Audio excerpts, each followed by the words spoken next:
got some motherfucking design on right now.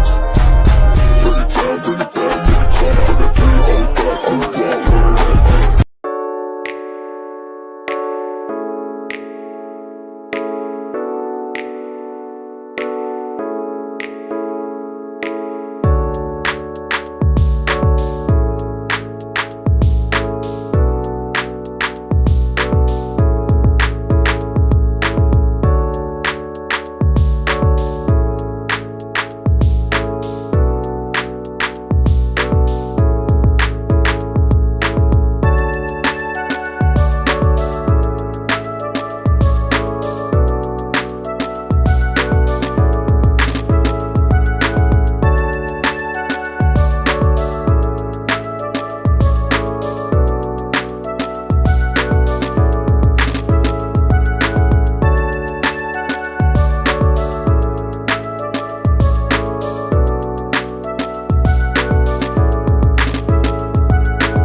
Pendidikan komparatif.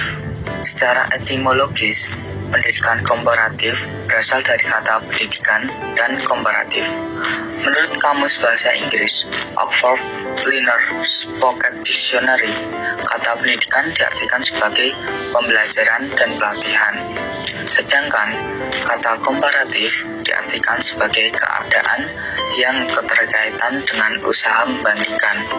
Kata komparatif berasal dari kata kerja bahasa Inggris to compare atau membandingkan, atau kata benda comparison atau perbandingan, sehingga komparatif diartikan sebagai sesuatu yang bersifat membandingkan. Oleh karena itu, pendidikan komparatif secara etimologis dimaksudkan sebagai ilmu yang mempelajari tata cara atau prosedur membandingkan dua atau lebih sistem pendidikan yang berbeda. Maka, tidak mengherankan bila istilah pendidikan komparatif sering diucapkan dengan istilah pendidikan perbandingan, karena keduanya memiliki pengertian yang sama.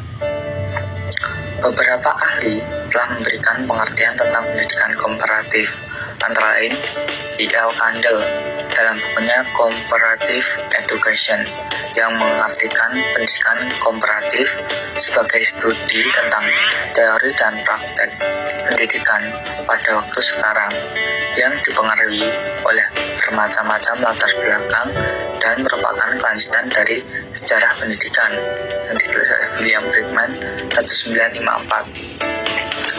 Carter V. Good juga mengartikan pendidikan komparatif sebagai lapangan studi yang mempunyai tugas untuk mengadakan perbandingan teori dan praktek pendidikan sebagaimana terdapat pada beberapa negeri, dengan maksud untuk mengadakan perluasan pemandangan pengetahuan tentang pendidikan di luar batas negeri. Dalam Imam Barnadib 1994.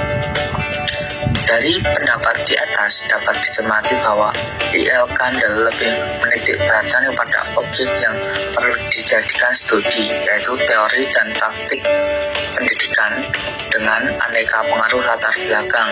Sedangkan Carter V. Good lebih menekankan pada tujuan studi, yaitu memperluas wawasan dan pengetahuan tentang keadaan pendidikan di luar batas negaranya sendiri.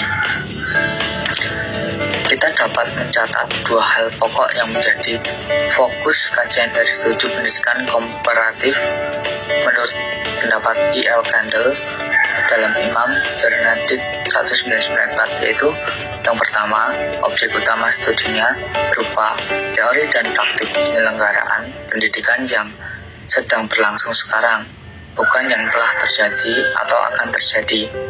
Kedua, faktor-faktor lain itu di luar objek utama, tetapi mempunyai pengaruh amat kuat terhadap objek utama perlu diperhatikan. Yang perlu diperhatikan yaitu faktor sosial, faktor ekonomi, faktor politik, ideologi, dan faktor budaya sebagai intangible factor.